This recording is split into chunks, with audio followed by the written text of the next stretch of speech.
అందరికీ నమస్తే. తెలంగాణలో కాంగ్రెస్ ప్రభుత్వం ఏర్పడి దాదాపుగా 2023 డిసెంబర్ 9వ తారీఖు అధికారం చేపట్టిండ్రు. 2024 డిసెంబర్ 9కి 12 నెలలు అయిపోయింది. జనవరి, ఫిబ్రవరి, మార్చి వస్తుంది. మార్చి 9 ఎల్లుండి వస్తే దాదాపుగా 15 నెలలు. సో ఈ 15 నెలలలో ఏం చేసింది తెలంగాణలో కాంగ్రెస్ ప్రభుత్వం? రేవంత్ రెడ్డి గారు ముఖ్యమంత్రిగా వచ్చిన తర్వాత ఏం చేసింది? ఇవాళ ఇందాక చూసినాం మనం. వాళ్ళ తీర్మానం వలన అక్కడ సోమాజీ కూడా ప్రెస్ మీట్ లో మాట్లాడుతున్నాడు. మొత్తం రేవంత్ రెడ్డి మీదే మాట్లాడుతున్నాడు. కేసీఆర్ఏ నయం, రేవంత్ రెడ్డి మీద కేసీఆర్ఏ నయం, పరోక్షంగా బీజేపీ పార్టీకి సపోర్ట్ చేస్తున్నాడు రేవంత్ రెడ్డి. ఎందుకనంటే మల్కాజిగిరిలోనే ఎంపీ టికెట్ ఓడిపోయింది. తర్వాత ఇక్కడ 8 సీట్లు రావడానికి గల కారణం ఏంది? బీజేపీకి ఎందుకు వచ్చినాయి, ఏం చేస్తా ఉన్నారు, ఆత్మ పరిశీలన చేసుకోవాలని చెప్పి ఇందాక సరే సస్పెండ్ అయినా ఇంకోట పక్కగా పెడితే తీన్మార్ మల్లన్న ఈ మాటలు మాట్లాడిండు. మనం కూడా ఒక 2 రోజుల క్రితం అదే చెప్పినాం. అసలు సార్ ప్లాన్ ఏంది? రేవంత్ రెడ్డి గారి ప్లాన్ ఏంటిది? ఎందుకు కాంగ్రెస్ ప్రభుత్వం ఫెయిల్ అవుతున్నది, ఎవరు ఫెయిల్ చేస్తున్నారు అనేది ప్రధానంగా ఆలోచించుకోవాల్సినటువంటి విషయం. సో 6 గ్యారెంటీలు ఇస్తామని చెప్పిండ్రు, 6 గ్యారెంటీల వల్లే ఫెయిల్ అయిపోయింది, ఇవ్వలేకపోయిండ్రు అనేది ఆ వ్యతిరేకత వేరే. కానీ క్లియర్ గా సంవత్సరం ఒక 3 నెలల లోపే ప్రభుత్వం ఏం చేయలేకపోతా ఉన్నది అనేది అది ఎవరు అవునన్నా కాదన్నా అది జరుగుతున్నటువంటి మాట, అది ఫ్యాక్ట్. అది ఎవరైనా ఒప్పుకోవాలి. ప్రభుత్వం మీద ఇలా వ్యతిరేకత ఉన్నది అనేది ఒప్పుకోవాలి. కానీ కాంగ్రెస్ పార్టీ కోసం కష్టపడినటువంటి కార్యకర్తలు ఎంతో మంది ఇవాళ 10 ఏళ్ళు బీఆర్ఎస్ ప్రభుత్వం కేసులు పెట్టి ఇబ్బందులు పెట్టినా కూడా పార్టీని భుజాల మీద మోసుకొని అధికారంలోకి తీసుకొచ్చినారు. ఇక వాళ్ళకి తెలుస్తుంది ఈ బాధ. కాంగ్రెస్ ఎందుకు ఫెయిల్ అయింది, అసలు ఏం కారణాలు అనేది వాళ్ళు ఇప్పుడు విశ్లేషణ చేస్తూ ఉంటారు. పార్టీ ఇందులోకి వెళ్ళి అల్ల మారినోళ్ళు, అల్ల నుంచి ఇళ్ళగా మారినోళ్ళు కాదు. సో ఇక్కడ మేము తమ్నేల్ మాత్రానికి 6 గ్యారెంటీలు చూపించేటటువంటి ప్రయత్నం చేస్తా ఉన్నాం. కానీ అసలు 6 గ్యారెంటీలు అవి సాధ్యం కావని చెప్పి ముందే తెలుసు కదా. అవి సాధ్యం కావని చెప్పి ముందే తెలుసు, అవి కావు అనేది తెలిసి కూడా ప్రజలు సరే ఓటు వేసిర్రు. ముఖ్యమంత్రిగా బాధ్యతలు చేపట్టిన తర్వాత కొన్ని కీలకమైనటువంటి అంశాల్లో కూడా ఎందుకో దాన్ని దాటించలేటటువంటి ప్రయత్నం చేయట్లేదు. దాటించేటటువంటి ప్రయత్నం, ఎందుకంటే చిన్న చిన్న విషయాలు కూడా ఎక్కడైనా తప్పులు జరిగితే మందలించేటటువంటి ప్రయత్నం, ఏదైనా ఓ 50 కోట్లకు సంబంధించో 100 కోట్లకు సంబంధించో ఒక అంశం ఒక 50 కోట్ల గురించి వెళ్ళి మైనస్ వస్తా ఉన్నది.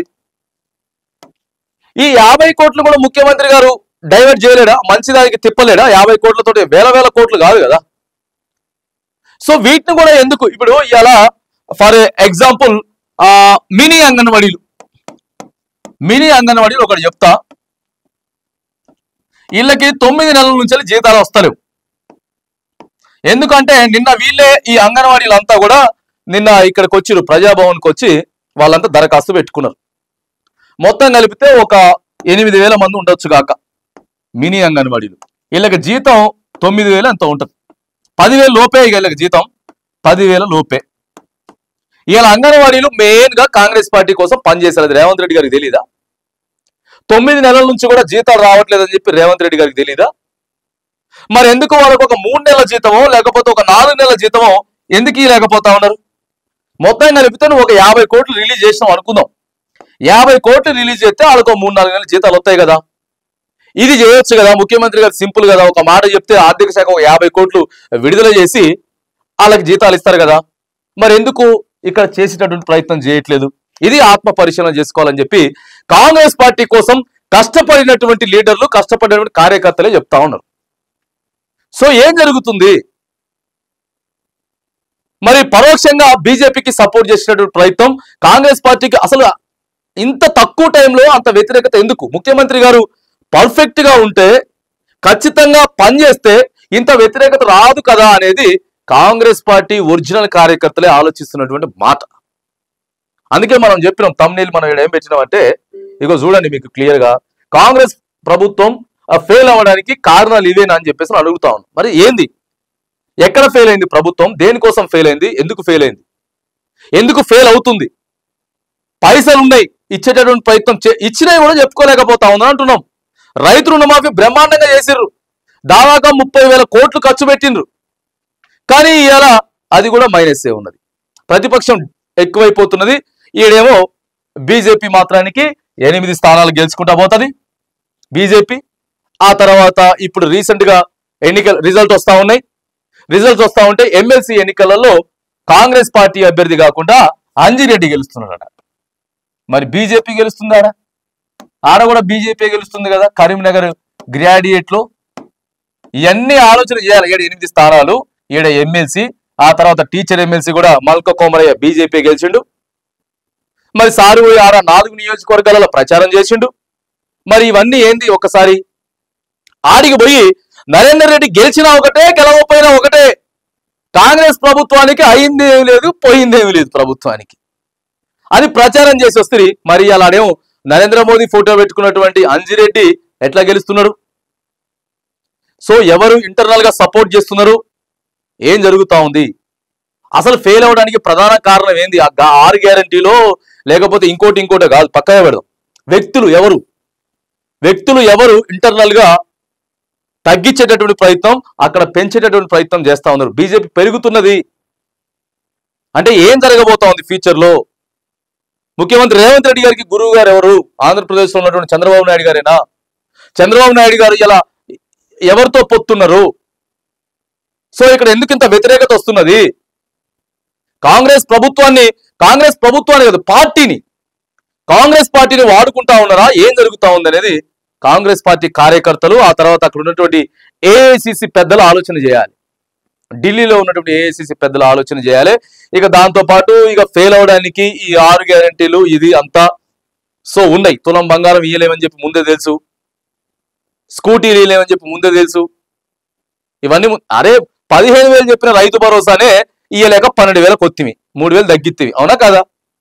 క్లియర్ గా 3,000 తగ్గించినాం కదా. ఇంకెట్లా స్కూటీలు పాసిబిలిటీ అవుతాయి? ఎట్లా తులం బంగారం పాసిబిలిటీ అవుతుంది? ఇవన్నీ కావిగా. సో కానప్పుడు ఈ వ్యతిరేకత అట్లా పెరుగుకుంటా పోతూనే ఉంటది, పోతూనే ఉంటది. ఎవరి వ్యక్తులు అంటే వాళ్ళు స్వలాభం కోసం ఎవరి సేఫ్టీ వాళ్ళు చూసుకుంటున్నారు. కాంగ్రెస్ పార్టీని బదనాం చేసేటువంటి ప్రయత్నం అయితే చేస్తా ఉన్నారు. మళ్ళొకసారి చెప్తా ఉన్నాం, ఎవరు ఎంత మాట్లాడినా, నేను మాట్లాడినా, ఇంకోరు మాట్లాడినా అది అప్పటికే అవుతుంది. కానీ ఇది సీరియస్ గా, సిన్సియర్ గా కాంగ్రెస్ పార్టీ కార్యకర్తలే ఒకసారి లోతుగా ఆలోచన చేసుకోవాలి. ఎందుకంటే మీరు కష్టపడ్డారు పార్టీ కోసం. ఇవాళ జంపింగ్లో 10 మంది ఎమ్మెల్యేలు వచ్చిర్రు, ఇవాళ కోటే కుదరదంటే అవసరమైతే పోతారు. కానీ కాంగ్రెస్ పార్టీ అసలు సిస్లైనటువంటి కార్యకర్తలు ఎందుకు ఫెయిల్ అవుతా ఉన్నారు? మీరు ఎక్కడ ఫెయిల్ అవుతా ఉన్నారు?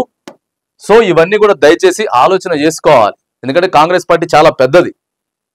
మేము పార్టీ ఒక వ్యవస్థ గురించి ఎప్పుడు తప్పుపట్ల, వ్యవస్థలో తప్పులు ఉంటాయి, అన్ని జరుగుతాయి. కానీ వ్యక్తుల ప్రమేయం వల్ల జరుగుతుందా లేదా అనేది ఆలోచన చేసుకోవాలని చెప్పేసి కూడా మరి సందర్భంగా వచ్చినటువంటి 15 నెలలలో ఇంత వ్యతిరేకత ఎందుకు కాంగ్రెస్ ప్రభుత్వానికి వచ్చింది అనేది సో దాని మీద విశ్లేషణ తీసుకున్న విషయంలో కొన్ని మరి ఇలాంటి మాత్రానికి డెప్త్ గా వెళ్తే కొన్ని విషయాలు మాత్రానికి వ్యక్తులే కావాలని చెప్పి కాంగ్రెస్ పార్టీ పేరుని బదనాం చేసిన ప్రయత్నం అయితే కొంత జరుగుతూ ఉందనేది కూడా అటు రాజకీయ వర్గాల్లో కూడా చర్చ ఇదే జరుగుతూ ఉన్నది.